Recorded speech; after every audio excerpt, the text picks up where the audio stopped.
Welcome back to the Nullified Take channel on YouTube, where we've got the TNT takes for you on Traitors Australia. That's right, we are back. I'm your host, Chris, and with me today is two new co-hosts, or they did do the first week, I should say, with me, but Kahuna and Tom has made their way back to the podcast, and Mucky has phoned in a sickie, Kahuna. I'll have to talk to you later on about how do we discipline Mucky for phoning in a sickie on us last minute. I know you're one with the experience for people leadership, so I'll consult with you afterwards. Well, considering I had the last 2 weeks off not well myself, I'm not going to go too hard on Mucky. I think I'm like, that's all right, Mucky. Yeah. So yeah, I'm glad to be back though. It's good it's a good show to discuss. Yeah, no, it's fun. Already Char Dude, number one Mucky fan, saying, no, I need Mucky on the show. Sorry, man. You know what, Char Dude? I think that $2 you gave him the other day to go buy that extra jandal, he ended up getting it and took too much time off, maybe used the jandals to go out to the beach while, it's still winter and got a cold. What can I say? Mucky does extremely silly things. But we do have Tom with us again as well for his second live podcast on the channel. Tom, how's things going on your end, man? Yeah, all right. Feeling refreshed. Excited for Melbourne Storm. Tomorrow night quarterfinals. Going to beat the Broncos in my hometown Brisbane. So keen to watch that. What? What? Yeah, no, I'm a Melbourne Storm fan, even though I'm from Brisbane. Because who wants to support the Broncos? It's disgusting. I mean, yeah, you get Dolphins now, I guess. Oh, yeah. Lame. They stole half the players. Yeah, I'm good. Yeah, well, it's good. It's good to have you both back here. And we've got Andre Lee dropping in with a $5. Thank you so much, Andre Lee. You've been such a great supporter of the channel in the last couple of weeks, saying too little, too late for the faithfuls. Well, we're going to get into all of that. We're definitely going to be talking about that. And thanks for the $5. It will go straight back to the channel so we can continue to improve what we're putting out here on the TNT channel. Andrew Lee also says, congrats to Traitors UK for winning Best Reality TV Award at National Television Awards. I didn't know that. So congratulations to Traitors UK. They definitely had some smarter faithfuls. I think anyone would. Can you guys hear me? Considering the current status of our faithfuls, it's not a high bar to jump over. You know what I mean? Yeah, honestly, I'm embarrassed by these faithfuls. I've never watched any other season of the show, but if nobody can be as dumb as these people, I'm sorry. That's my take already. Yeah. Also, Andretti is saying, also looking forward to TNT's review and hot takes on the upcoming debut of the Traitors Canada in October. We haven't actually announced anything for TNT, I guess, when it comes to Traitors content in Canada. But like Andrew Lee says here, personally looking forward to it, as there is some Big Brother players playing in that. I believe we've got a former Survivor winner as well, in Erica. She's going to be playing Traitors in Canada as well, so that'll be interesting to see how she goes. So maybe we'll cover it. It's going to be a busy couple of weeks here on the channel, because we do also have Survivor 45 coming out. We've got The Amazing Race coming out, I think, for both countries, Australia and for the US. So there's some content still coming this way. If we can make it happen, I definitely will try to. But I was actually just talking to both Kahuna and Tom prior to the podcast, and I said, I'm slowly but surely getting back into the grind. I'm starting to look for work, looking for a place to stay, becoming a bit of a grown-up again, getting settled and everything. So as soon as I get work going, I think it's going to be interesting. I'd love to do this full-time, but this, sadly, at this stage, for none of us is a possibility to do this full-time yet. Keyword is yet. Who knows what the future could be, Kahuna? We need a lot more Andre Lees, along with Charters. So many more pumping it in. Yeah, that'll help. Or even if you're not doing that, I will say this: I did see on the statistics that about 60% of people who watch our Traitors content are not subscribed to the channel yet. So we're here for you in any case. But if you want to show some love to the channel, we're 26 subscribers short of 2,000 subs, which is such a big target here on the channel. Please consider hitting the subscribe button. We will be back with some more Australian content in the future. Like we do Australian Survivor. We're probably going to do Amazing Race Australia. And we want to add more Australian reality TV to I guess what we do here, to our brand. So subscribe. If you subscribe, we'll continue to pump these things out as well. And that really does help. Congrats to NZ Traitors. Yeah, they just finished their season. I haven't watched it yet, but a lot of people are saying that it's one of the best seasons, if not the best season of all time when it comes to Traitors. So, very high praise there as well. All right, let's get into Traitors. And Kahuna, I'd start off with you. What has been your thoughts about Traitors coming into this week? You've missed a couple of weeks. You've stayed up to speed with everything that's been going on. Were you as frustrated as myself and Mucky when it comes to the Faithfuls? And are you continuing to be as frustrated as I am when it comes to the Faithfuls in the game? Incredibly so. It's so frustrating to watch. And like last week when I wasn't able to make the podcast, for that week to be Luke and Annabelle going, and you're like, okay, they've laid their life down. They made it very, very clear where they stand. And it's just falling on deaf ears for some reason. Even once they say, Luke doesn't put his neck out for people. Luke has really put himself on the line. He's claiming Sam. He seems so adamant. It makes sense to us. Let's just vote for someone else instead. And I don't understand, like, the way that even in maybe it's the edit, I'm not sure, but we get like information where you're going to go, oh, are they actually seeing the light here? Finally, something's going to happen. And then boom, straight back to the wrong It's person definitely the edit. again. Yeah, it's definitely the edit. I made a note of it. And we're going to talk about that maybe when we get towards the end of the second episode, because there was clearly a lot left out from the edit that made it very confusing by the time that they had to go from strategizing to actually getting to the round table, and then where the vote ended up landing with Gloria. We missed a lot. And I don't know if I necessarily like how the edit did that. Like, I'd rather know, some people say, it's the shock and awe factor of, wow, he escaped another round. And maybe that's what they're trying to get. But I would much rather learn, how did we get there?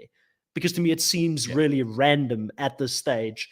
Tom, you're also someone that have been sort of messaging me. I know you've been trying to get on the last two podcasts, but every time, by the time that you're ready to jump on and you're finally home, myself and Mucky already wrapped up the two recaps. So what's been your thoughts on the show so far? Look, I'm sure the 20 contestants in their own lives are very intelligent people and very nice people.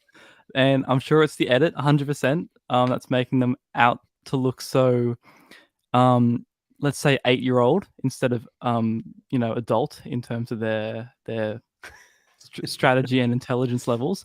But it just baffles me they're making Mucky look like a genius. Like, I mean, can you imagine if Mucky was to play the show? He would be the Sam of the season. He would be the smartest person out there. That's just the level that we're dealing with here. 100%. It's hurting me. I loved last week, but this week was a little painful. I'm not gonna lie. I felt like I was watching maths. That's how bad the strategy was, and there's not even strategy in maths, so I don't know what's going on. Yeah, and they use the word evidence.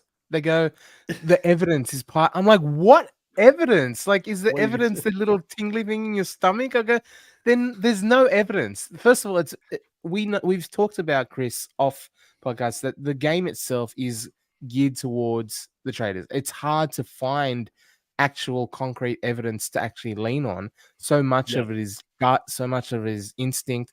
But then they actually come out and keep using the same word over and over again, talking about evidence. And it's infuriating. I'm like, you say evidence and then you don't present any. You just say like random stuff. So no, I mean, there's plenty of evidence for that, for sure. There's plenty of evidence for Chadwick's comedy, and Mucky is an unusual guy, and that is why we love him so much. Thanks, Chadwick. And then Scott here in the live saying, wasn't until I saw this that I realized I'm behind in watching these episodes. Oh, well, Scott, go back and watch the episode. Like, it is extremely frustrating, right? But I think that I kind of started talking about this last week when I said to Mucky, you have to be either all in on Sam now, or if you don't like Sam, then it's going to be a hard watch for you the next couple of episodes or the next episode leading into the final, because he really has been the superstar of the season. He is running the season. Now, I don't know if it's because he is that brilliant or if it is because the cast is just that far behind Tom. Like, make it make sense to me. How is Sam capable of, using the puppet strings that he has and being the puppet master that he is, how is he capable to sort of see Walker's way through this whole bloody Traitors that is out there and nobody is actually firing any shots at him and nothing's landing? I think, I mean, well, one, I think it's his competition, but two, I got to give him some credit in the fact that when he lies, like it's just you really can believe him to an extent. Like he doesn't stutter. He really looks like he believes what he's saying. But I think without him, this season would not be the greatest. But I love him personally, and I think a lot of people should at least be entertained by him. I'm really interested to see him play a game like Survivor. Could you imagine him like in the next season of Survivor or something? That'd be awesome. Yeah. He to me, first boot. He goes too hard. Now potentially, now maybe he would be, if he does go and play the game, if anybody watched Traitors and they know what he's capable of, I feel like he would. But there must be something, and we spoke about this last week between myself and Mucky, where when he talks to people in the game, that overconfidence and arrogance that we see, I don't know if it's arrogance or confidence, but anyways, the showman that he is when he talks to us on the cameras, that is not who he is when he's speaking to his fellow house guests. Like, we're not seeing the interpersonal connections. But I mean, we even had Gloria in the second episode here say that this was her boy. This was someone she's worked with since day one that she never thought she would turn against. So we never saw that. We never saw that relationship. There's so much we're not seeing when it comes to Sam's interpersonal skills, his soft skills to get people to trust him and work with him. And I've always said, like, if you were to go and play Survivor or play any of these reality TV shows, Tom, you would want to be the showman to the camera, not necessarily to their faces, right? So I feel like that is what Sam is doing right now. And he is playing a good game. You make a great case for him to go and play Survivor, because I think he would be in the mold of a George. Like, I don't know if he would be as successful as George. I know that's high praise to give to anyone, but he would be that type of character if he was to go and play. Can I give you a thought? He's not George. He's a fusion in between George and Simon. He's the middle in between them. I can see a little bit. Yeah. I can see it. I reckon he'd be the next superstar on Survivor if he played. So I hope that happens one day. Right, there you got it. Sam is getting his first endorsement here on the TNT channel to go and play Survivor. Kahuna looks very annoyed by this. Kahuna, tell me why you don't want to see this guy on our screens anymore, because there's been a lot of that online as well. There's a lot of people who don't like Sam and that are saying that he probably uses these wicked ways of deceiving people in his real life, and he's probably a terrible person for playing the game the way he's playing it. No, I don't feel like that. I'm like, not at all. Like, I don't make any personal attacks on the man. I think what you said before, is it a credit to Sam or a discredit to the Unfaithfuls? And I lean more heavily that the Unfaithfuls. I don't think he's playing an extraordinary game. I'm surprised he's been able to get away with the bullshit that he has.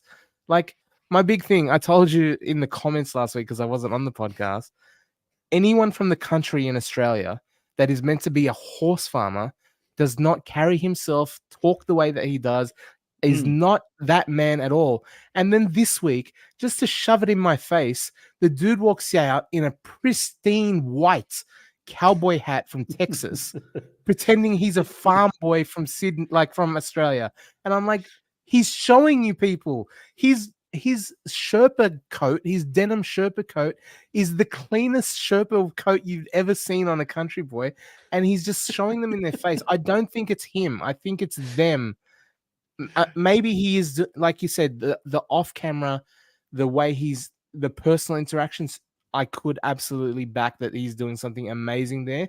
I don't think his game moves and what he's trying to do is particularly enlightening or breaking the mold or doing anything different. He's just not getting caught. And that's the bit that's frustrating for everyone, because they're looking at someone going so blatantly, obviously to us, we've got, insight that they don't. Obviously, we have cameras and confessions and him talking to the camera about actually being a traitor. So we're like, hey, how come they can't see it? So maybe there's a lot that I'm missing as well. But from what I've seen, I don't think he's playing extraordinary. I think the rest is playing extraordinarily bad. And because the fact that he's been called out multiple times, he's not under any radar. They even came up with we're going to talk about the Shield, the most recent episode, and how they've used it, and they're calling him out. Annabelle, Luke, people are saying it. But for some reason, They just won't look at him. And maybe that is the testament to how good he is, I guess. Like, if he's winning and they're not, so maybe I'm wrong and they're right. But from what he's shown, I'm not buying it.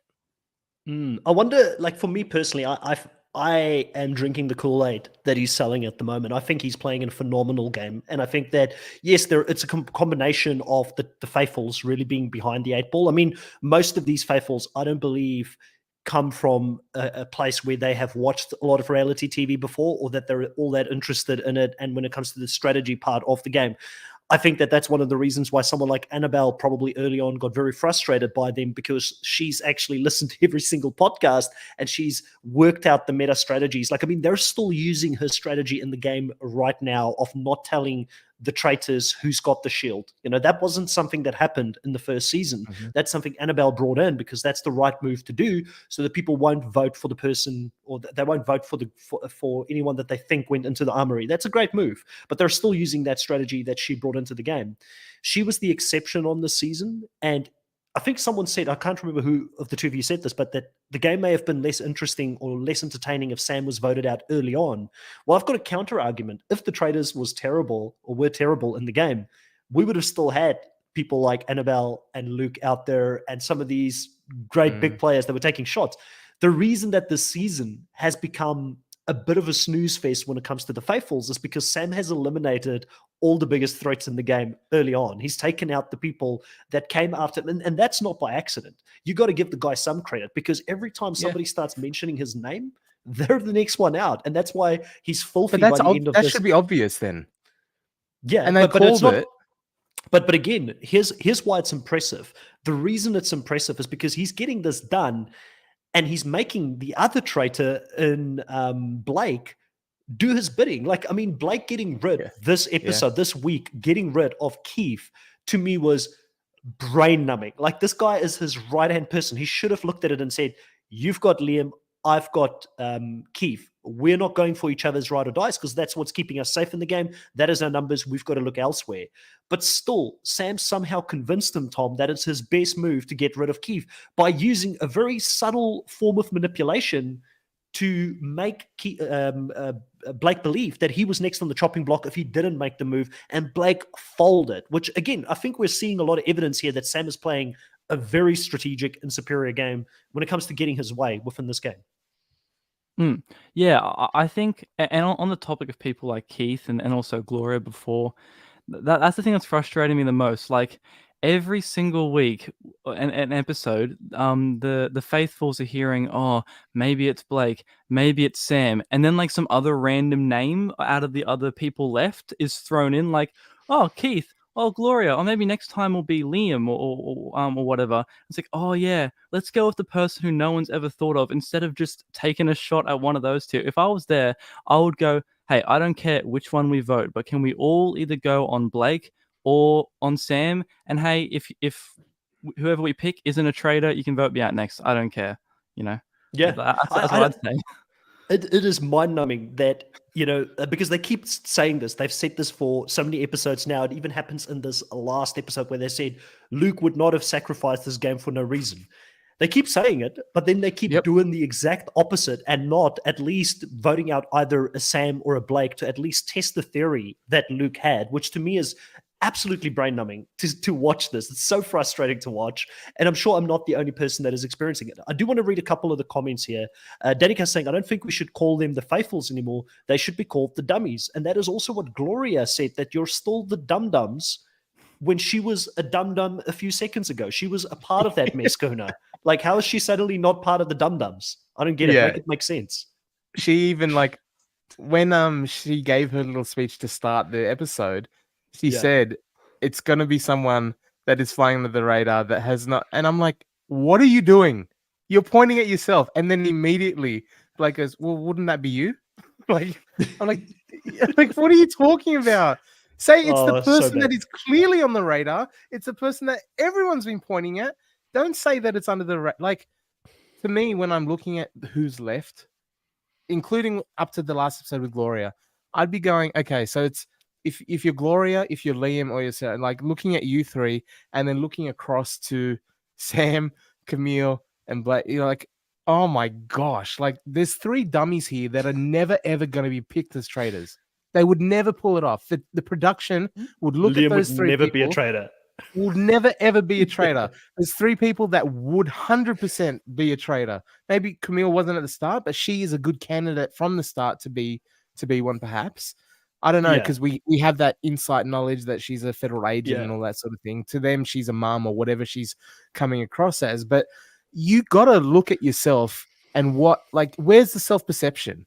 If it's not me, then it's Sam. Like, if it's not this type of personality, it's not a Gloria or a Liam or a Sarah, then it has to be the other type. Like, there's not many people left now, and they're still picking the wrong. I don't get, and now the game's set up where it's impossible, right? Like, what's going to happen? Like, they're outnumbered completely, the traders. I was like, oh my gosh. It's horrible. It's horrible for them. It's like Andre said here in the beginning when he dropped the $5. He said, too little, too late for the faithfuls. And I do think it is. I'd be shocked.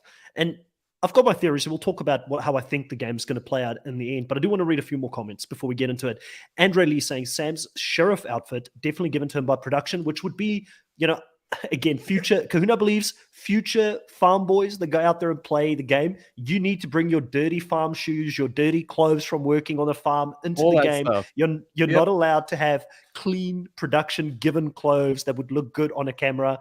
I think that's easily debunked by Sam if he does talk that way. But I think that, being someone that grew up on a farm like half my life because my grandparents, my uncles are all in farming and that type of stuff, I'd probably ask him a couple of questions about farming if I was out there. So hopefully he did his homework and he actually does know, his things. But I mean, the people he's playing with, like Andre saying here, people like, Liam.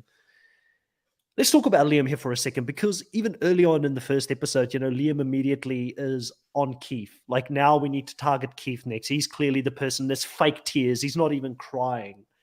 Like, how bad is his perception of what is going on? Because I looked at it and I could clearly see on the camera that Keith was teary-eyed. Like, you could see he wasn't crying, but he had that watery eyes. Like, unless Keith is an actor, you could see he looked upset. So I just don't get. I feel like Liam was looking for answers in all the wrong places. I think Liam, this is just him the entire game. He's like, oh yeah, no, I reckon it's Keith. And then Keith gets photo that. Oh yeah, no, I reckon it's Gloria. Oh, Gloria's not it. Oh yeah, I reckon it's who's left? Oh God, no one's left. Oh, I guess it's me. Maybe I'm the traitor. Maybe I didn't feel him tap my shoulder when he was going around at the start. Honestly, hopeless. Jeez, and man, Liam, yeah, go ahead, Kuna. Tom, you mentioned before, acting like 8-year-olds. Once Liam gets an idea in his head as well, there's he flicks. He's like, it's 100% them. I know it's them. And where'd that come from? I don't know, but it's definitely them. There's no ifs and ahs and maybes. He's switches from one to the next, and he's 100% committed and all in on every single decision he picks out of the air. Yeah, I always knew it was Keith, I just don't get where that false sense of confidence comes from. I'm like a psychologist or a psychiatrist that can read Keith's emotions, and I'm that in tune. Has he been told his whole life that he's great at reading people? I just don't get where that confidence comes from, because to me, he doesn't come across as someone that does. This is no shots being fired at Liam as a person, because I think he's probably the most genuine bloke. You'd probably want to sit down and have a beer with him. But when it comes to casting for this show, they clearly put him there for a reason.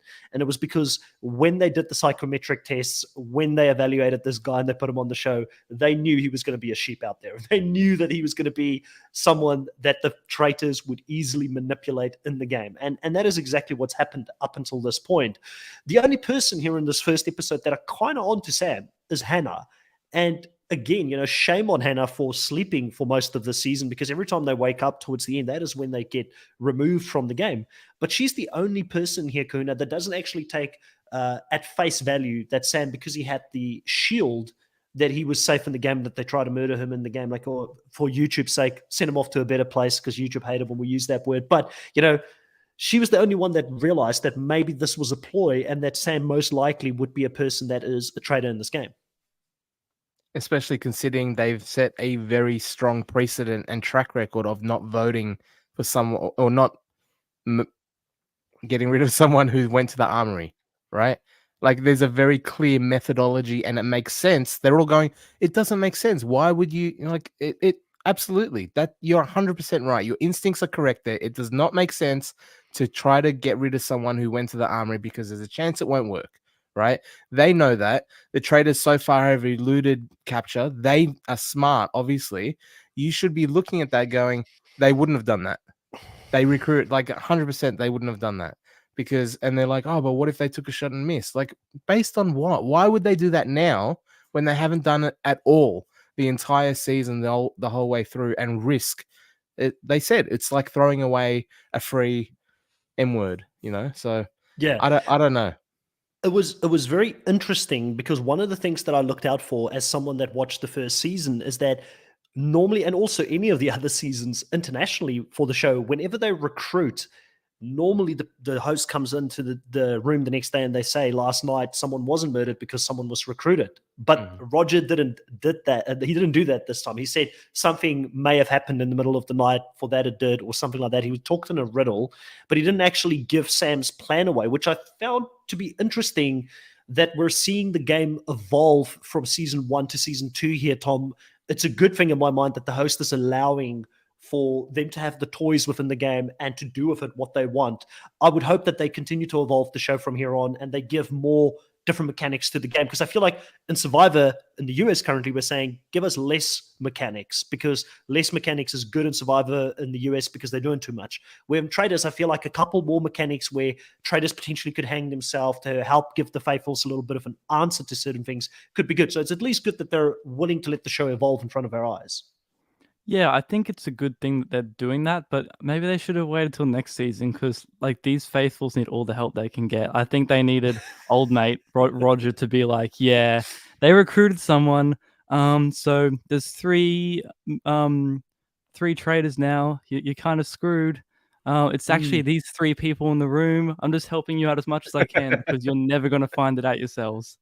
Yeah, even if he told them, they probably would still not have been able to figure it out. So 100%. let's read a couple more of the comments here. Chardude coming in with the $5 Australian. Thank you so much, Chardude. Much appreciated. As always, we will be putting it back into the channel, saying, funny thing is, they went in with a whole plan to vote out Sam, and then Sam says one thing and changes everyone's mind to vote Gloria. And that's what we spoke about earlier. Absolutely insane. I feel like there is some conversation that we missed, and we'll talk about that in a little bit.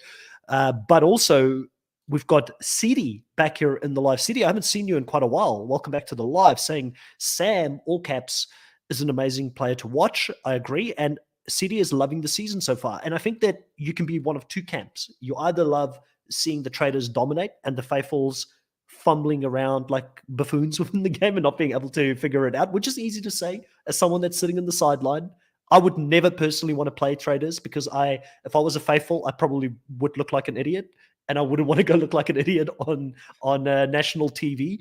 But yeah, I think if you enjoy seeing that, you would enjoy the season. But I think for people like us who think about these things very strategically and we believe that we've got some common sense, and then we get to see all these different hints and we know who the Traitors are on the screen, we feel very frustrated sometimes with the faithfuls not being able to pick it out. And that's not taking anything away from Sam's game, because Sam is playing an amazing game. I agree with you on that. Also wanted to say to Danica, while you're going back to your first real job, that's amazing. First time in 20 years after being a mom. That's awesome. All the best of luck with getting back into the workforce. I haven't been out of it as long as you, but I've just started applying for jobs as well after about 6 months of traveling. So, I definitely know what it's like to be out there on the hunt. So I guess I don't know, for 20 years, that's a long time, but well done. Really, really happy for you. I hope you enjoyed it, and I hope that they've got a really, really good culture there as well. Wall saying, congrats on the new job. Yes. Tempy Temp says, would you say this is the dumbest season of Traitors of all seasons worldwide? It's hard to argue with that, Tempy Temp. It's very hard. And I know that Kuna and Tom haven't seen all of the Traitors seasons, but I haven't seen Traitors New Zealand, which I understand that's a very good season with faithfuls that are very smart. I think they picked a lot of the Traitors throughout the season. So this would have to be the dumbest season of all time. And I don't know if it's because Sam is the best player of all time or not. That's the problem we have, even in shows like Survivor. Like whenever someone dominates the show, is it because everybody else was that bad, or was the winner just that great? What would you say, Kuna? Sam's like, regardless of my opinions on what he's doing is working, and he's spinning magic because it is a completely dominant season. The only traitor to go out was from him, right? And then no one's even come close. They've tiptoed around the edges and flirted with the idea of Sam being a traitor since the beginning almost, and it hasn't come And to fruition. I will say it's also not like it's been like Sam is making it look easy, which is impressive, but it hasn't been easy because Blake has been the person next to him, tethered to him in this game, that he's been pulling, kicking and streaming up the mountain as he's on his way to get to the top of the mountain to win. He's carrying Blake's dead weight up that mountain right now, Tom. It's not easy because Blake has not trusted him for a long time, but yet he is still somehow able to manage to get Blake on the same page as him as they're moving through this game. I just don't get. I really reckon Sam should have taken out Blake at that last one because he wants. I mean, the money's not looking that. I mean, I'll take any amount of free money. Let's be real, but like the money at the moment's not looking super amazing in terms of cash prizes. So like splitting that 3 ways, no, I'd take Blake out, and then to be honest, I think Camille has like the best chance of making it to the end, considering like I've never heard anyone say her name, and I definitely wouldn't pick up that she's a traitor at all. From if I was on the season, but I probably would have gone for Sam and or Blake by now. So, I reckon she has the best chance of making it to the end as a traitor. I agree with you. So, Chris, like we've said, the game is geared towards the traitors. They have an advantage in this game. With Camille, she said, "I knew it was you," to both of them. When you looked at each other, she claimed that she saw it. She knew it was them. Would you then switch to become a traitor with them? Or knowing both of them being traitors in your heart, would you say, no, I'm going to stay faithful and get them out? Because I've got that information. Personally, I think that if a traitor offers you the option to become a traitor, and I'm pretty sure it's happened before in a season, you do it. I'm pretty sure it happened in one of the seasons where someone said no, and then they were taken out of the game the very next episode. Because like, oh, you're not going to join us, you're onto us, you're out. So I feel like being a traitor, you've just got such an advantage in the game. And also I feel like in Camille's situation, like Tom said, she's been such a big traitor hunter. She's someone that a lot of people firmly believe is a faithful. She's not in the firing line at all, but we saw how well that worked out for Gloria. So I might eat these words. But I don't feel like Camille's going to put her own foot in her mouth. Like when she's talking, I feel like she can bob and weave better and she'll be able to navigate to the end. I do think she's in the inside lane to win this season, but there's also been other seasons where people have come in from the side and they were recruited later on and then they're immediately made targets so that they can continue to prove that they're faithful. So I thought that was going to happen. That's what I would have done. I would have tried that if I was Sam. Like knowing how risky and ballsy he is, I thought that was definitely what he was going to do. I think that he's struggling with Blake a little bit, and I think that that's something he's got to navigate throughout the game. But I'm very interested to see how the end game is going to work out now with those 3 traitors and the 2 faithfuls going into the end game. Like you've just got to have this feeling that at least 1 or 2 of them are going to get taken out. I find it hard to believe Sam's not going to win, and if Sam does not win, he's definitely going to be the fallen angel of this season. Like he's pretty much carried this season on his back at this stage. And I'd be devastated for him if he did lose it. But maybe that's, potentially put it up there for a future All-Star season. And this would be something that would be interesting, Tom. Do you think that the Traitors game is a game that could be played in an All-Star season if it gets a 3rd, a 4th, and a 5th season? We get to another season. Do you think that this game can be replayed by the same people that have played it before?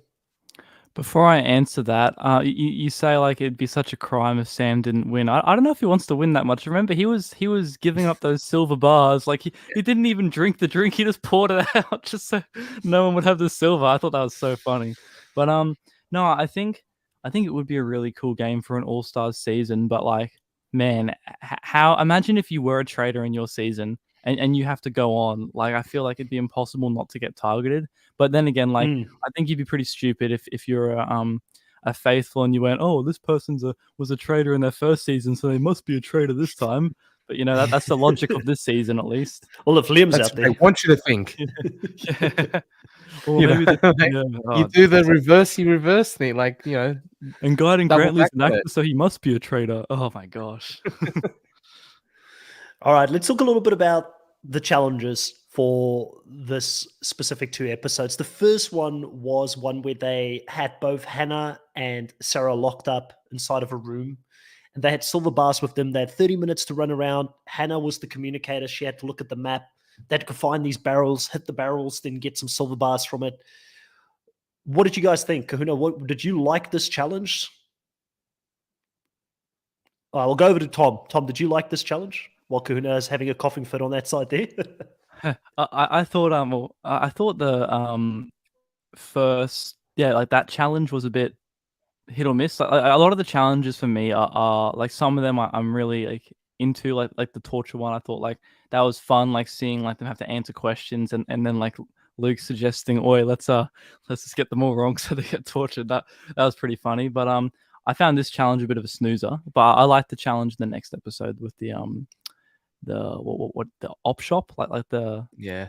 yeah. I still feel I feel like, to be fair, like, and again, I don't know the budget restrictions on the show and what they're doing.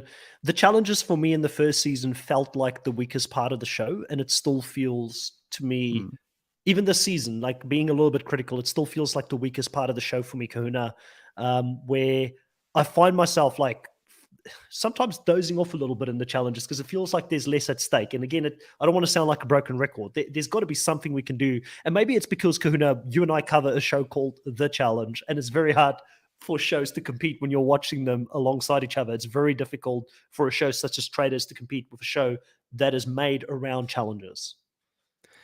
Yeah, and like there doesn't seem, you're right. There's no stakes to it because even people like we saw last week, they're just willing to give up the silver anyway. They're not that like desperate to build up the thing, the prize pool for some reason. I don't know why. Like if they expect to win and they're down to the final 6, you'd think they'd want to, you know, pump it up as much as they could. But none of them seem too fussed about it. And I think maybe it's just that thing where, like Tom said, the prize pool isn't that big where in your head you're going $1 million or $500,000 is such a life change. Like any money like this would be life changing, absolutely. But because they're chipping away at it by adding 2,000 each silver bar, it just has a much smaller feeling, if you know what I mean. It doesn't have the same grandeur. And then the challenges themselves aren't these big spectacular, like, you know, television products. They're just kind of communication based things, like teamwork based things, and a lot of them feel like things you would do on a corporate getaway, like, you know, a team building exercise for Quick question work. for you, because I feel like there's something lacking, and I don't know if it's because I am looking at this from a survivor aspect, right? And it's hard not to compare because let's be honest, we all got into reality TV because of Survivor. It is one of the biggest phenomenons out there when it comes to reality TV. So you're always going to be compared to a show such as Survivor when it comes to these types of shows. What about if they, in the challenge, were to hide a hidden shield, like kind of like a hidden immunity idol, where people that are doing the challenge in the middle of it, they get the option where they could be tempted, only one, to go for the hidden shield, but it would cost the team some money or there would be a consequence to it, but you at least get safety. And maybe it's the opposite to the shield that just keeps you safe in a situation where the traders could take you out of the game, eliminate you out of the game, but it could also be banishment. You've got safety at banishment, which seems to be something where you could pull this out and say, sorry, you guys wanted to banish me, but not tonight. I got this, you know, type of thing. I feel like something's missing, Tom. Like just, I'm looking for that extra game mechanic. Yeah, see, what I was thinking, I think that's a really good idea, but I was thinking halfway through the season, roughly, because it does fly by pretty quickly on this show compared to like Australian Survivor, that is just so many episodes and weeks and whatnot. But if they had, yeah, like individual challenges about halfway through, and it's about like 10 people or less, and you could win a shield that's specifically for banishment instead of murder, and that adds a new element to the game where the traders have to think, should we target this person because they are really good at challenges and they're like they're not safe tonight. So maybe it's a good chance to eliminate them in the M word capacity. Yeah. So Yeah. yeah, I yeah. like So I that. think I like that. There's got to be something. I feel like there's something that they need to do. Yeah. While we're talking about this, Kuna, could you do us a favor? You're the stats person for us. Have a look at what the ratings have been like, because I haven't checked in on the ratings for quite a while to see if people are still sticking with the show or not. And then I'm going to read a couple more comments in the meantime. I've got Chowdhury here saying, what about All-Stars of the best traders? What would be really interesting is getting a season full of people who previously have been traders. So if it gets to that point and it's long enough in the game and you've suddenly got like 20 previous traders all playing the game and only 3 of them are going to be traders again, that could be an interesting concept because all of them have been lying about it before or have been in that position. Andrew Lee is also asking Chris, Kuna, and Tom, would you be a chained prisoner or problem solver? In my personal life, I'd be a chained no, I'm just joking. I Give me was the going to say hand chain cards, prisoner. baby. Chain prisoner. I'm too lazy to solve. Yeah, But for sure. I think it's easier to sit back. what about a season that's just Sarah and Liam trying to solve a mystery, and we just see how long it takes them? That'd be interesting. I would love. Like I'd Neighbours, love to play. longest series ever, 40 years on air and still not Oh, solved. 100%. Oh. I would love to play Survivor with Sarah. I would take her all the way to the end. She'd be the easiest beat in history. Easier than Liam? You reckon it'd be easier than Liam? I I mean, feel he like could at least. Liam would be your boy. You guys would have a bromance. He'd be the Robin to your Batman when you're out there. Well, he could maybe beat me in the individual challenges. I'd like to think I could beat Sarah in an individual challenge. Fingers crossed, an endurance challenge. Fair enough. Yeah. Yeah. Daddy K is saying, I think the challenges are supposed to be able to be done by everyone, ages, abilities, so they can't do it like the challenge. No jumping from giant trucks. No, I get that, Danny K. I wasn't trying to kill Sarah out there by jumping from one truck to another truck, okay? I was just thinking, let's spice it up a little bit.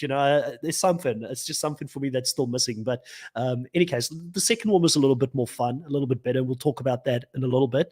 Andrew Lee also here saying, absolutely love axe throwing, and that was the two-handed axe throwing technique. Yeah, it was interesting to see them do the axe throwing here. And when did the axe throwing happen? It was in the first part here in the target practice, because this is the one where Keith actually came out and said that he had experience in it and ended up pulling out the win against Sam. And it was actually quite funny, Tom, to see Sam be really petty throughout this whole thing. Like, I'm going to take him out. And then, I'm kind of pissed off that he did this, but I'm going to vote him out before he even gets to be able to be saved by the shield. That would 100% be me if I was playing this or like Survivor or whatever. Like, if someone like beat me at an axe throwing competition, I'd be like, okay, you need to leave. You need to get out of here like ASAP. I want to be the best axe thrower here, even though that achievement holds no merit in any world except, I guess, axe throwing competitions. Yeah, it was fun. I mean, obviously, no surprises. Sam's good at that as well. Does he's a extremely cowboy. well. Cowboy. So he's living up to it, at least from that part of it, because he's been doing well in all the individual challenges, and he's also taking out all of his competition. Kuna, I'm coming over to you. I think I've stalled long enough. Have you been able to see anything in regards to ratings? Have they kept us up to date with that? Yeah, so apparently it's gone up this week in the 2 most recent episodes, being Monday being the penultimate one. They said that it was up a total of 38% for the total audience, for 494,000 viewers across both episodes, though. So broken down, it's like, I think the most recent one, episode 8, got 275,000.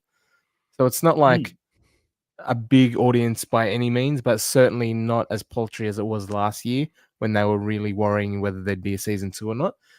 So it's certainly maintaining its audience, and it's actually growing in this week as well. So that's good. That's good. I'm glad that it's growing, because I did wonder about it when I was watching this episode. And, if someone was to flick the channel over and the random scene of the traitors walking with the capes and the face masks going up the Traitor Tower, if that was the scene I saw flicking in between channels, I probably would keep flicking, because it would be very cult-like, and I'd be like, well, what is this? What am I watching? So I feel like, if you get in on the wrong time when it comes to the show, you might not stay on the channel, because I feel like a lot of people wouldn't get it. There's a very specific audience that maybe watches something like Eyes Wide Shut and has a particular taste that might be very, very interested for a second and then go, oh, they kept the clothes on the entire time. I'm out now. So the mask and the robes could take a very different turn depending on how you want to go with it. But yeah. Yeah, it's very interesting. We have Childhood here in the live saying, did you see the Insta post about the cast getting hate from the Traitors? And I don't think it's a Traitors only issue. Like, I remember a couple of seasons ago, Kahuna and Tom, when we did Blood versus Water for Survivor, there was so much hate towards players online, and specifically for people that were playing game moves. Like, I've heard Sam's getting a lot of that. Mucky's been telling me all about it, because Mucky actually stays up to date with a lot of the social stuff, where I kind of post and ghost and don't get too involved in a lot of the online stuff. And he just said Sam's copying it a lot, and there's other players that are copying some hate out there. It seems to be an Australian fan specific casual audience thing. I don't know why that is, that it seems like some of the Australian fans really take these games personally sometimes. I don't know, Kuna, if you want to talk to that. I have no idea why. It weirds me out too. Some of the stuff that I see on Facebook and like it's like they did it to them. It's like they're faithful, and Sam literally stabbed them in the back or something. The way people react, I mean, it's not just Australia. Like, we see it on the challenge and stuff. Like, the way people have their teams and their favorites, and if you're not my favorite, then I hate you. Yeah, that's a good point. It's that fandom thing. Like, like every. I mean, reality TV, like, if we're talking about how toxic it can be, it's nowhere near the fandoms of like a Star Wars or something like that as well. You know what I mean? Like, that's just when people like things and get obsessed with things, it can unfortunately bring out the worst part of it. Like, even like sports, like, tell me some English Premier League fans are not pretty bad to some opposing teams and stuff like that. You know what I mean? Like, it's just part and parcel of when you are a fan of something, you follow something, then you don't like the other. I don't get the correlation though, because it's not a sport, and I see it as an overall thing rather than picking one individual person. But I've also lived with that. Like, my wife is very much like that, where she'll be like, I like this person, and now that they're voted out, I don't want to watch anymore, and I hate that person. I never want them to win. And like, don't you get it? They're the villain of the show. Like, it's meant to be. You They've got are a role supposed to to hate play. them. You should be hating them. That means they're doing a good job at what they're doing. But people, I don't know, they can't differentiate like fiction from reality. I don't know what it is, but especially when you label it as I know reality what it TV. is. I think I know what it is. And I don't know, you guys can tell me if I've got like a fake sense of confidence here, like Liam has when it comes to picking out these traders. Maybe I'm completely off the mark as well. But I always look at it this way: when somebody on social media goes off, be it at you as a person, be it at the shows, and they come from a place of hatred, it is because people project what they feel inside. Like, if they're in a very vulnerable state in their lives, if they've got stuff going on in their lives that are not great, they have to have an outlet. And sadly, sometimes these players that are on our screens, they feel like they can shoot from the hip and throw some of this stuff at them, because they themselves, they're going through a dark place. I always look at it like the people that do this, they're broken themselves as well, and there is a story behind why they're doing this. I don't think in life anybody that is successful or that are achieving stuff has the time to go back and throw hate at reality TV stars. Like, I just don't. I feel like if you're that kind of person, you don't have a lot going on in your life, sadly. And it saddens me when people do that, to be honest with you, because I just don't get it. But I also feel like if you're not mentally very strong, Tom, I know you're someone that wants to go out there and do reality TV one day. You're someone that would love to be on Survivor, similar to myself as well. Like, if you don't mentally go in there prepared that you could get a lot of hate coming your way, then, I feel like you're in for a rude awakening. I think I'd love to get all the messages, I'd be like, oh, you'd be likable. You'd be likable. I wouldn't be likable. You'd be the likable guy, Tom. Well, no, I think if I got a death threat, I just like respond like, oh my gosh, that's so cute. Like it's to say something like really like random that they just wouldn't expect, and like really just annoy them more. But I find it funny that like Australians are like doing that kind of stuff. I feel Australian, like from what I've perceived living in Australia my whole life, we don't really care too much about celebrities, and I mean, not that like reality stars are like much celebrities, but Like people These who are are in keyboard. the I just want to say these are keyboard warriors because I've lived in Australia on and off for a long time as well. I walked this, like now as well, like moving and even in Melbourne, like I've been amazed in my first couple of weeks of how friendly people are here and they just want to help you and stuff. Like that's not my perception of people out there. These are keyboard warriors. These are, and I think Kahuna quite rightfully sort of pointed out that it's not just an Australian thing. It is, I think it is a fan thing, maybe a casual fan. We sometimes say, or it's just people, like I said, that there's some stuff going on in their life and they're projecting. That's what I think. Yeah. There's also like you see in game itself, right? Things like Survivor. We've seen when people backstab an alliance partner or something, and the vote goes against them. They either hold that very personally and actually keep it as a grudge, or they can look and go, "Good play." Like, I know it's a game. I would have done the same thing. And that's just the two different personality types. And you take that outside of the game to watching it. It's the same way. Like, you can watch it and go, I can see that was a good play. I'm not going to make thing. But other people go, that was wrong. That was bad. Evil people. They do these things. Where's the honor? Like, it's that attitude that translates, and it's a weird thing. Like, they expect everyone within a game that is a television show that is meant to be for entertainment purposes, that is manipulated in a certain way and presented in a very specific way. They expect them to hold up to their own personal standards and project that upon the screen. And when they don't live up to that, it can get very, for people who can't handle, who aren't mentally strong, like you said, Chris, they get all like befuddled and mix up personal emotions with random people on TV, which is never healthy.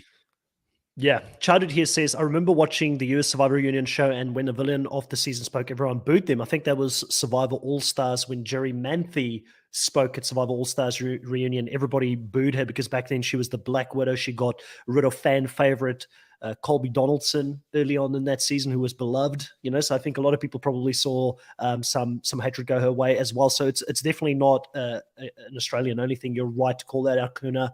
And also, looking at it, I think it's just one of those things that you're going to get it every season. But the fans that really love these reality TV games, they get it. Like, we get it. We know Sam's playing a game. Liam, I feel like, is going to be really butthurt by the end of this season because he's been dragged along so much, and we're starting to see things unraveling in the second episode, but we'll talk about that in a minute. Let's talk a little bit about the second challenge that we saw on this week's show. We had a bull in a china shop where they had this shop. They had to be tethered together, one blindfolded, the other person navigating them through it, and with a whole bunch of things. I actually saw Tom sort of mimic a version of that while we had the loading screen in the background. He was like moving things around in the background while we were waiting to get his chair out and everything. So I was like, Tom, are you practicing for Traitors? Are you practicing for Traitors season 3? Did you see my pajama pants? Yeah, don't worry. We weren't live. I could see people in the background when we go live, so don't worry. Like, no one else saw your pajamas. They didn't see your pink undies. Don't worry about it. Oh, yeah. That's what I'm wearing at the moment. No, well, this is another thing about that challenge. When Roger was saying the bull in a china shop clue and everything, and they're all like, I wonder what that could mean. And Liam's like, oh, this is I never get any of Roger's riddles. I'm like, it's a very common expression. How do you not know what that means? Oh, that's it. Andre Lee here is saying it would be absolutely entertaining to see Mucky and Hamish participate in this challenge. And I can tell you one thing, because Mucky, people who've never met Mucky in real life, he's the one of the co-hosts. I think most people that have watched Traitors content on the channel, they know who he is. But Mucky is like really, really tall and clumsy. So Mucky doesn't even need to be blindfolded or tethered to anyone. He would still knock everything over when he's in there trying to move around. So it would be hilarious to see him. Hamish, that's what I get. I get anxiety when I see those type of challenges. That's like a fat person's nightmare, squeezing through tight places and breaking things that you might have to pay for. Like, that's actual shops with wide aisles for me. You were working up a cold sweat just looking at it, just watching from the sidelines. Gloria and who was it, Sarah? They were all both as well. Like, this was not the challenge for them to be doing. So when they were teamed together, Gloria kind of called that out, but it was a fun challenge. It was good to see them get some bars there. I feel like Roger was pretty kind to them because he let them keep 8 bars. They only lost 2 bars. Kahuna, do you feel like he gave them a little bit of a petty bars here to get that winnings up, because like Tom said, the winnings are looking pretty low at this stage. Yeah, there's a few, like, I think the wording of the challenge itself says that only one person can touch things.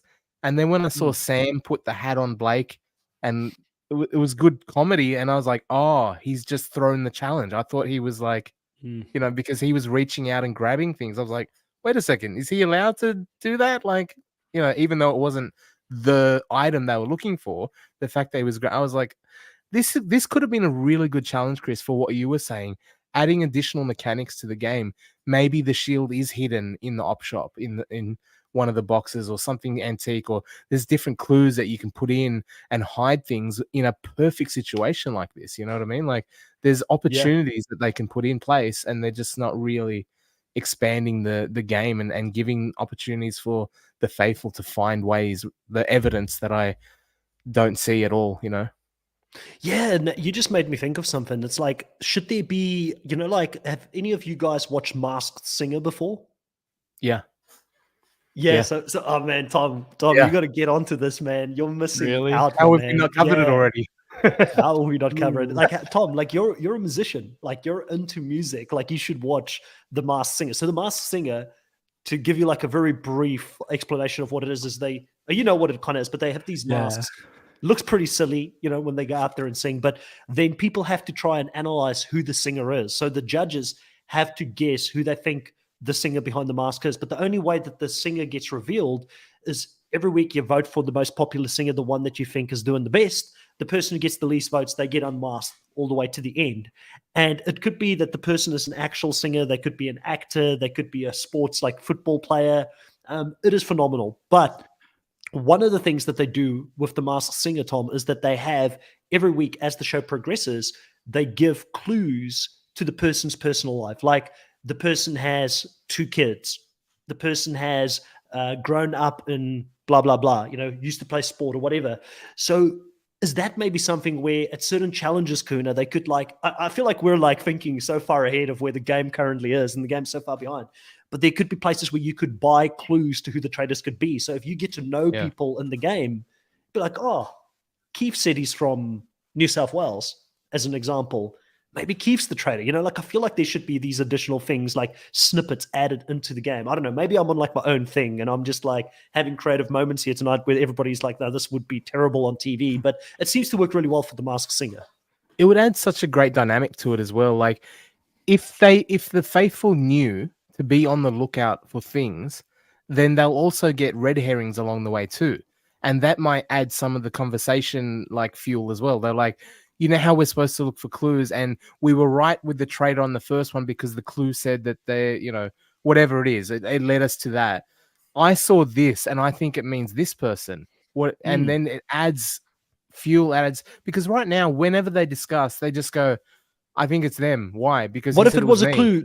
Like what if it's like a clue that gets revealed, but it's not actually? I don't know. We're like brainstorming here. The trader should pay us for this. Production, get in touch. But what if it's like a clue being dropped, where it's like the traitor was the last person to get away from the mine challenge? Like, they were the last person to walk away from the challenge, and or they were the last person to check. Right. And you got to use your memory. You're like, oh, who was the last person who? There's something that we could add to, like, kind of like Cluedo, where there's like clues along the way. Along the way. I like the idea of as well. Have you seen The Usual Suspects? No, I haven't. Oh, mate, it's a great movie. And it's a huge spoiler alert if I tell you what's going to happen, because it's one of the biggest twist endings in cinema. I want to know the spoiler, but yeah. You can do this thing where, like, say, for example, in the op shop today, right?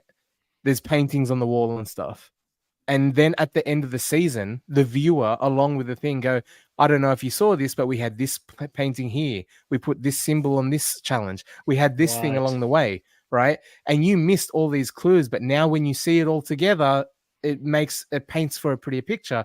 But once you put that in the game, then you have the viewer, then you have the faithful, then you have everyone looking out for these things and adding another element to it. Like when Survivor tried to do the, like, game within the game, the game within the game thing, right? And it didn't really work because of the way they did it, but it added an element for the viewer to go, oh, I want to look for the game within the game.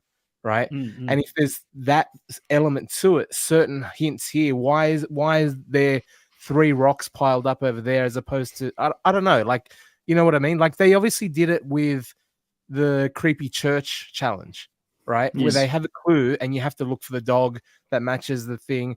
It could be something not as obvious as that, but like there are little hints throughout the thing, and you might not pick it up in real time, but at the end of the season, they do a montage and it makes for great TV to go, oh shit, it was right there the entire time telling them who the traitor was, and they were completely ignorant of it. You know what I mean? Like, That's one of the things that I like about the mole. I know we're always going to compare Traitors and the mole to each other, but the viewer don't know who the mole is either. And throughout it, there is like places where they go back and there's like they go and show us what the mole did behind the scenes and how they sabotaged certain challenges. And you're like, oh wow, that's what happened there, which is really cool to see. Hello to Shauna Finley in the live chat. Welcome to the live. It's great to have you here. Yeah. So, what did we think about the recruitment of I'm on a blank now. Who was recruited this week? Camille. Yeah, what do we think about the recruitment? How did you think Camille did this week for you coming in? She sort of came in, didn't come in hot, kind of like reminded me, when you're in a new job and you walk into a managerial position, you don't just go in there day one and fix everything and change everything. She was kind of sitting back, she was getting her 90-day plan together for how the next 90 days in the job is going to be, how she can implement positive change or completely bring the building down. And then she went to work. Yeah, I think she was like a great pick for the Traitors to recruit. In terms of, like, she was the best player left on the board who wasn't a traitor. My one concern with picking her from Sam and Blake's perspective is she is smart enough to outwit them and backstab them. Like if they chose someone like a Gloria maybe who or a Keith, who to me are like very non-strategic players. I feel like they could have put them in just to literally be another number, and they could have easily outsmarted them and like thrown them in front of the bus, like Kahuna mentioned before, saying that like he thought that they should go for Camille, and like throw her in front of the bus like when she first became traitor. So I think she was a good pick, but I reckon they might also regret it at the same time because she will probably backstab them because she's smart enough, unlike some of the other people left in the game. I'm enjoying what she's doing at this stage. I do think that there is some real runway for her going into the end game. I wanted to talk about this, because I called it when I watched the show when Keith got voted out. And I was like, he's going to do this big reveal. I was you guys got it like half right, but I was the best police officer. And probably production eggs him on a little bit as well. But I kind of felt like he was interviewing for a job at the end there, Kahuna, telling us about his CV. He's going to be on Hunted. Well, listen, he'd be the right guy for Hunted, right? In fact, he should be the person trying to get away, because that's literally what he did when he went undercover and lived as, I don't know if we can even talk about the stuff that he did because YouTube will probably like slam us for that as well. But doing the work that he did undercover, I feel like that's a pretty good resume to go out there and prove if he can still do it. I don't even know if he needs to hunt people. Let's get him going on the show, going undercover. I can't believe it. Like, this is the thing as well, right? When he comes out and goes, just throws it all on the table and everyone's shocked and stuff, I would have been like, how come you haven't picked a traitor yet? Like, where's those skills that you've honed over 20 years and books that you've written? Was a traitor. Yeah. Like, where was that, man? Come on. You didn't like interact with people and see people lying and know who was, a real life traitor versus, a murderer versus not. Like, come on. Like, that's supposed to be his calling card, and he didn't. I didn't see any of it throughout the entire season, right? Like, there was no skills shown. Is that just maybe a sign of how difficult this game is to play? Because, like I said, we've had people like Cody Califuri who won Big Brother, and he won an all-star season. He's gotten to the end twice in Big Brother. He's a very capable player. I know some of the fandom doesn't like him because he voted out their favorite players in an all-star season. I get it, but he's a great player, right? He went out on Traitors and played Traitors, and he said that the game was so much harder than what Big Brother was. It Yeah. is a very difficult game. And I feel like there's things that we're missing as an audience sometimes where we could easily say, this guy with all this experience, he kept getting it wrong. But maybe it is just because of the fact that when you're a cop and you're out there are clues that lead you to finding a suspect, where we've been complaining the whole time. There is very limited clues. Like, you got to go off like body language and weird stuff. Like, You it's didn't nothing see him concrete. probing that stuff either, or trying, like, I'm Mm. a big fan that on this is like gonna show people some weird parts of my head, but on YouTube, one of the things that rabbit holes that I often go down is there's a very big phenomena right now of real life criminal confessions and stuff like that. How the police have them in a room one-on-one and use various techniques to take a confession out of someone who's a murderer or a criminal, like, especially, right? And how they put themselves on their side, and then they disarm them with charm, and then they, depending whatever technique it is, and the YouTube video will usually try to break down what techniques they're using, and I'm like, this stuff. You should be like, where are the probing talks? Why aren't you asking Sam about the farm a little bit more? Like, where are the conversations where you're trying to extract any sort of information to go off of? And maybe they're not showing it, but we have not seen it. Like, the conversations are always incredibly shallow, and they seem to be more of a Survivor style get numbers for whatever action you're taking, as opposed to actually trying to figure out and put people on, in a difficult position, put a bit of heat on someone, see if they crack. Yeah. And maybe they don't, like, maybe they do, I don't know, but you're not really seeing that probing type of, inquiries on the game. Well, the thing for me as well that breaks my head, right, is that it's a very difficult game to play, because as soon as you start putting your strategy out there, as soon as you start talking about who you're going to vote for next, you could be saying to the traitor what your plans are, in the game, Yeah. and you don't know who you could talk to. So it's a game of, when should you put everything out there? And if you don't, then it might be too late. Like, I look at it this way: the biggest dead giveaway that Sam probably is a traitor is the fact that he voted out Ash very early on. He was the leader of that vote. He orchestrated that, and yet the traitors didn't look at him afterwards and said, everybody now is going to believe he's a faithful. We need to get rid of him next. Because that's normally what traitors do. They get rid of the people that everybody thinks is a faithful. Yeah. So therefore, if everybody thought that he was a faithful, in my mind, I would have been thinking, well, why have the traitors not taken him out yet? Because we're not questioning him. If he's still here, there's a reason for that. Because people who questioned the traitors, like Annabelle, like Luke, like Hannah, like Gloria, like everybody, you can name them. Even, what was the WE girl, or the wrestling girl, Jasmine, or Justine? Simone, that's the one.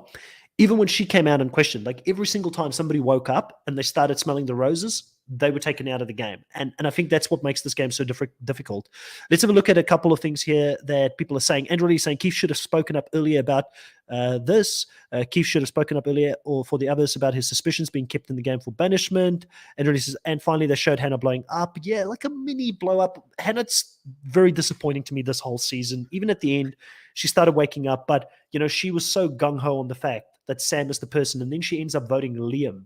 She throws a vote on Liam instead of sticking with Sam, who she said definitely is a traitor in the game. So it's kind of like half-assing it. I would much rather go out of the game swinging like a Luke or an Annabelle than what Hannah did in the game, Tom. Yeah, I totally agree. Like, I just kind of forgot Hannah existed the whole time. Like, she was just there, and just like, she was getting massages.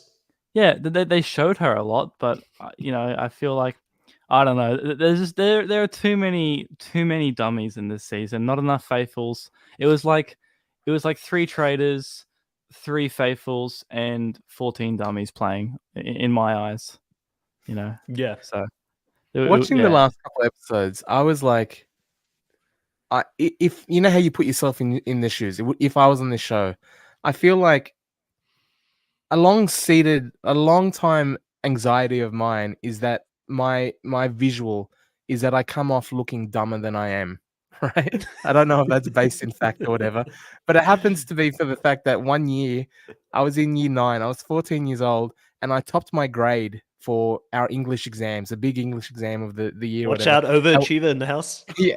One of my friends comes up to me and goes, "Hey man, I heard you got the best score in the thing." I go, "Yeah." He goes, "Are you smart?" I go, "What?" He goes, "I didn't know you were smart, man. I thought you were dumb." I was like, "Why? Like, what is that?" And ever since then, 14 years old, it's just stuck in my head. Do people think I look dumb? Like, is that a thing? But I feel like on this show, if you speak to anyone in any way that is intelligent at all, you'd be scared that like you'd have to come off as dumb. I want to be a Liam. I want to be a Sarah. I want to be to not be a threat to the traders, because if you are talking to people, like you said, Chris, you're potentially talking to a trader. So how do you get your ideas across without seeming like a complete threat? You have to trust that person implicitly. Like we've seen, like you said, all the smart people tend to get picked off. And if you're giving off clues, even to the faithful, not even for the traders, to the faithful, they always go, that person's just so smart. You'd make a great trader.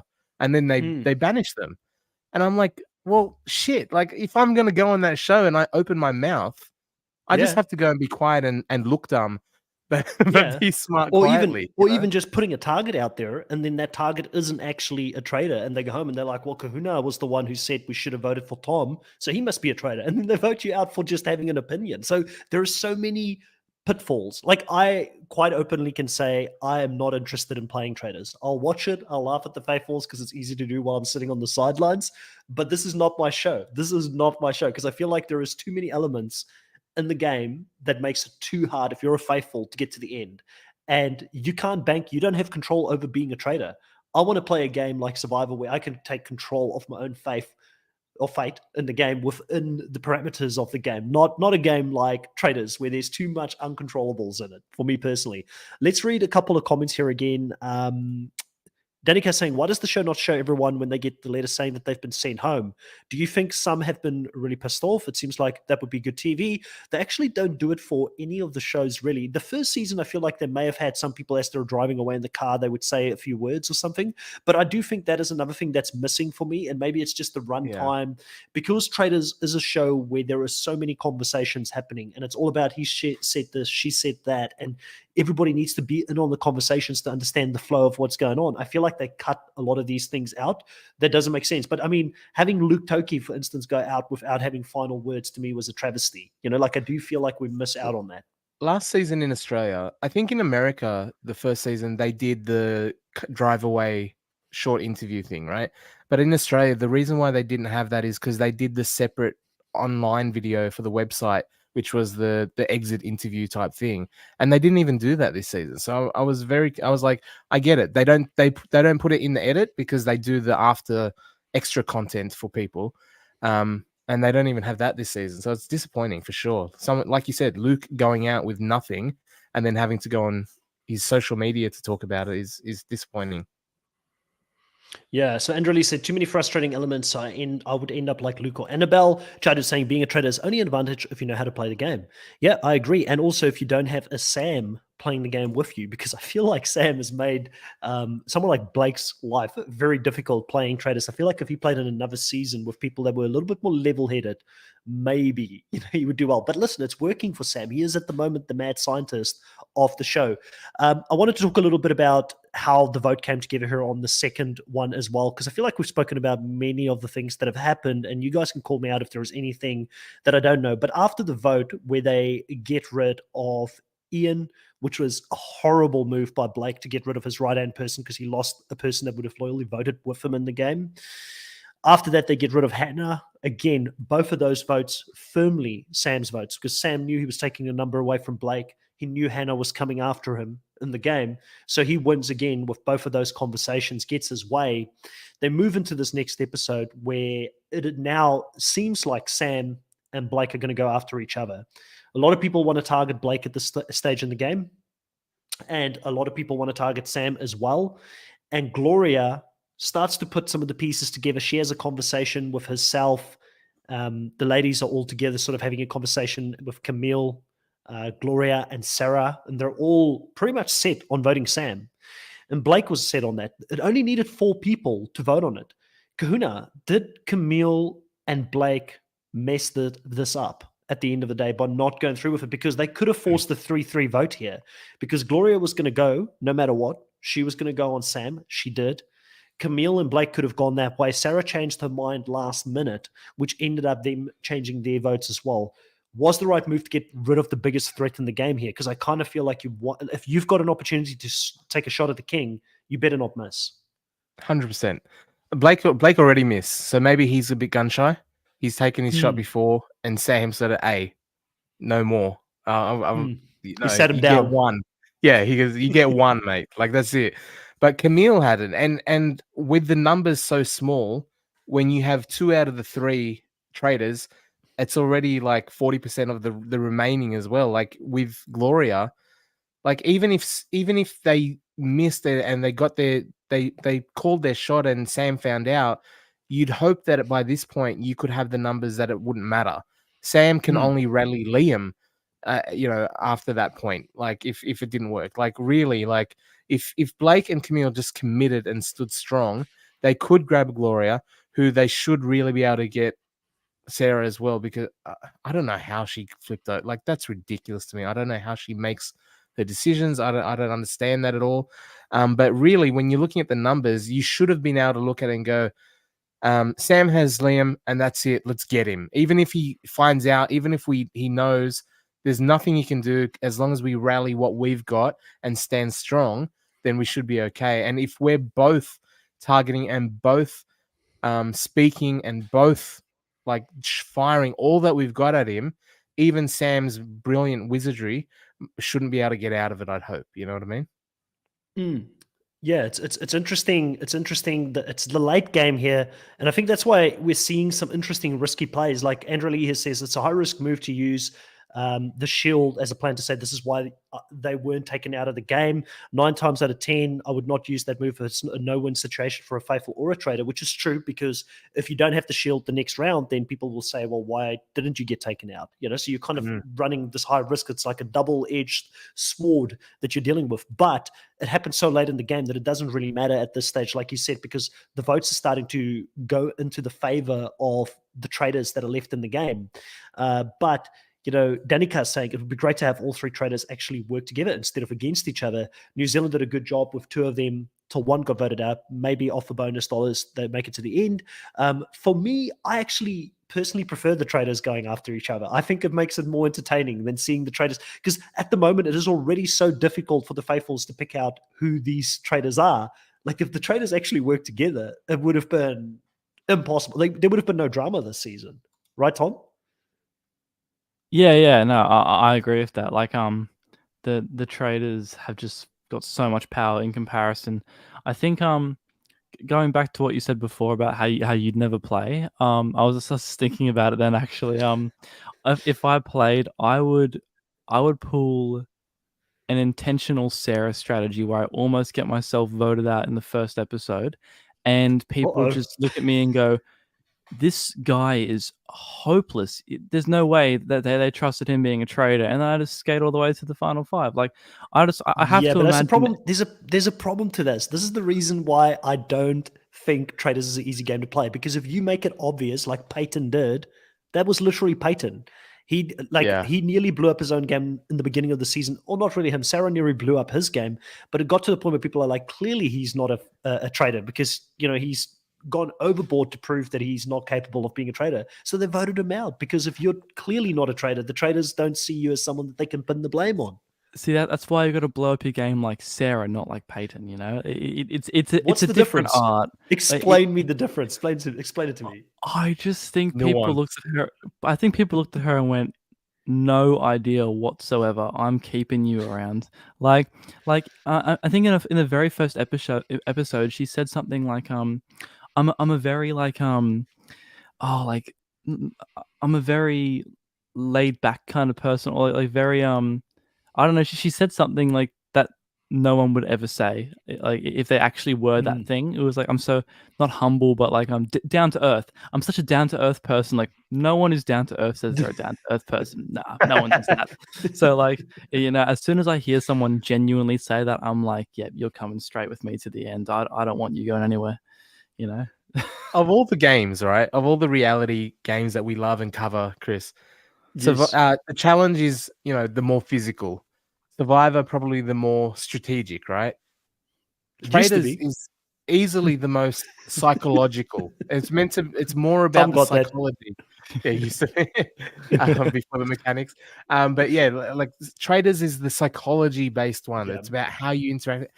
And the freaking psychologist is one of the worst. She should hand in her, like, your thing is psychology, knowing how people think, talking with people every single day and understanding how they tick. And she's just missing everything all over the place. Kahuna came in hot tonight, and he is taking shots at everyone. First, it's the cop. Take now her it's the license, psychologist. is what I'm saying. I No one reckon should go to one her of for psychology advice. If one of the three of us were to play the game, I reckon it should be Kahuna, because I want to see if Kahuna can live up to this, if he can go out there and be the traitor hunter. Right, Tom? How about Kahuna plays Traitors, I play Survivor, and Chris, you can you can play MasterChef. I don't know, What? I got to He's get on FY Island, that's for sure. Oh yeah, 100%. Yeah, no, but I'll do the Amazing Race. I'll go travel around the world. Why that'd not? be cool with Mucky. Yes. Listen, I want to win the show, right? Yeah, hey, at least Amazing Race has like next to no strategy, so Mucky's crazy like strategy moves can't really kill you. I'll take Andre Lee or Chadud with me. I reckon one of those two as a team member on the Amazing Race. Easy money, Andre Lee or Chadud. Easy money. Think about it. Let's get our audition tape in for the next one. Well, that's a good idea. But I was gonna say with what Kahuna said, I after watching Annabelle's Banishment, I low-key feel like this is like the hardest game to go through. Like she was crying, and I feel that if I was her and everyone was saying like, yeah, you're 100% a traitor, like when like she was literally the only person there with a brain other than Luke, I 100% think like I would cry like Annabelle did in that situation. I'd probably be yelling at everyone like, oh, you're all like such, effing idiots and all that kind of stuff. Like I would just be going off at them, So yeah, this game I reckon is tougher than Survivor in the psychological aspects. Oh, massive. And interesting, like, again, I know as we're finishing it off here, we've had a lot of good things to say about Sam so far tonight, and he's getting nothing but love on this podcast because he's playing a phenomenal game. Like, like I said, if you're not a Sam fan at this stage, then I don't know if you want to finish this season. Well, maybe there'll be some satisfaction if he does get taken out at the end by a Camille, for instance, in the game. But even at the end, when Liam walks off and he now knows, man, maybe I am the fool of the season. I think it's coming. That realization is dropping on him because he's like, I've been trusting him the whole time. I've been saying there's no way Sam is the traitor, but somehow I've kept staying in the game. So if I was so correct about my reads, everybody that have had a read that seemed to threaten the Traitors, they've been voted out of the game, but somehow I'm still here. Why is that? Is it maybe because the person I've trusted in the game has kept me here for a reason? I feel like he's slowly but surely, the veil has been lifted and he realizes the position that he's in. He realizes that he, in my opinion, and again, no shots at Liam as a person, I think he's a great guy. I'd have a pint with him any day, but may be the worst reality TV contestant we've ever seen when it comes to his reads and how he's played this game, because he's played the game for the Traitors when he's a faithful, right? I think he realizes how it's going to come across on TV at this point, and he's like, man, I've been taken for a fool. And he hardcore calls out Sam and Camille at the end, but Sam turns that on him so quickly in that conversation where he's like, who's the first person who mentioned Keith and Gloria? It was you, wasn't me. So maybe you're the traitor. So he's even still in that situation. Sam is not letting up, man. He's got the numbers, but I think he's making Liam believe that Liam is a traitor at this stage. Yeah. No, Liam honestly has no idea. I just thought of a genius idea. Liam and Sarah, Amazing Race contestants together would be perfect. Like they'd be the perfect first boot of Amazing Race. I need to see that all blood versus water. They can be like loved ones. I'd love that so much. The worst ending to this show right now would be for Sarah or Liam to win this. Let's be honest. Like, they deserve to have egg on their face by the end of the season, and we need to have a traitor standing tall, winning the money at the end, right, Kahuna? Robin betrayed by Batman. He'll be crying. I do like that he's saying, I want to take my revenge, and he does seem to be taking it very personally. I'm like, okay, what are you gonna do, Liam? Calm down, mate. Like it's too late, buddy. There's two of you left, and you're both morons. So I don't know what's gonna happen. They still think there's three. They still think there's three faithfuls left. I don't think any of them are genuinely thinking, oh yeah, that they recruited another traitor. I reckon they still. Yeah, I think they think there's two. They think there's two left, and there's three faithfuls. I feel like that's why Liam said both Camille and Sam are the two traitors, because I do think, and that's crazy to me how Blake suddenly, like, because at one point Blake was in it, but we clearly missed the massive conversation, like I said earlier there, because everybody was so set on going Sam, and then suddenly in the middle of it, it changed to Gloria. Like, it's just weird how these votes change, and it feels like we're not being shown everything on the TV show. But so far, I'm enjoying the season. I mean, it's, I think, one episode left before the next one should be the finale episode. We'll get to crown a new traitor or faithful winner of this game. I really think the bookies' favorites are in the high 90% that a traitor will win this season. I'd be absolutely shocked if they don't. But yeah, it's been fun talking to both of you gentlemen about the Traitors episode this week. And it's been great to have a great live audience here that have kept asking us great questions throughout this as well. We'll be back next week to cover that finale episode, and we've got a lot more content coming up, so please consider subscribing to the channel, hitting the like button on here, commenting below. Even if you're watching this later on, comment below to let us know what you thought of the season yourself, or the last week of episodes. What did you think of that? And check out on the weekend as myself and Kahuna sit down to talk about the Challenge USA 2, the latest episode. We'll be covering that again over the weekend. And we'll also be back with more Wheel of Time coverage. I'll have my good friend Will with me for that one. And if you like the Wheel of Time stuff so far, there's been a lot of people that have been getting on board with it. Might be the start of some more scripted TV shows as well here on the Nullified Take channel. Like always, man, please subscribe, like Chadu is saying there, because we're very close to 2,000 subscribers. When we get to 2,000 subscribers, we will do a special live. And I'm hoping we get there before I get a job, because I'm thinking about doing a very long live, and I don't know if I could do that, but I'm working. So come on, everybody, get me there before I actually get employed. Well, I can still do like a 12-hour live stream or something crazy like that. There you go. Yeah. Chris, suggestion quickly for Wheel of Time. Make sure Will puts the name at the bottom of the screen, Wheel of Time. That's my thing. Because of his knowledge. Yeah. Like, he is the Wheel of Time. Yeah. The Wheel of Time. It should be the Wheel of Time. There you go. Yeah, I'll let him know. Hey, thank you, everybody. Catch you guys next time. Bye.